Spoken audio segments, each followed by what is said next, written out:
So tonight I thought I would make a chicken taco meat. This way I can use the meat for either some kind of tacos or wrap or something later for dinner. So first I'm going to go ahead and I'm going to put some chicken tenders in my crock pot.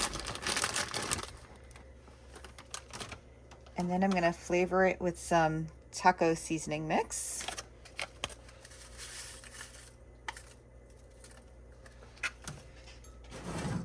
And I'm going to add in roughly 3/4 of a cup of water.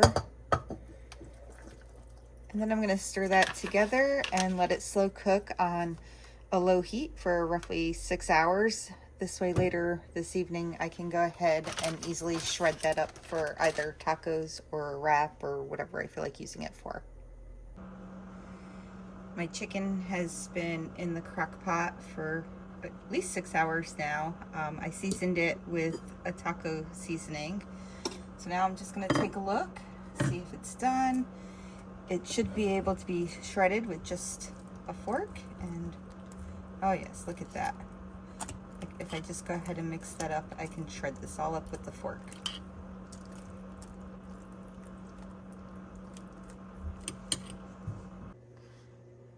I thought I'd make a chicken taco salad with the chicken meat I made in the crock pot. I'm gonna first begin by adding some leafy green romaine lettuce to my bowl. And then I'm gonna go ahead and add in some pico de gallo. This way I have tomatoes and onions.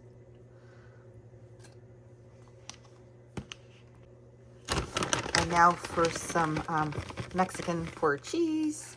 Just sprinkle a little bit in there.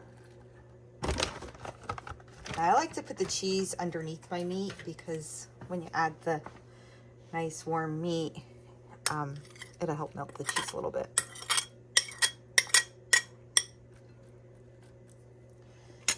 And then for some extra flavor, I'm going to add some hot sauce by Taco Bell, because this is one of my favorites. And then I'm going to finish this off with a dollop of sour cream. That looks great. It's time to go enjoy lunch. Have a nice day, everyone.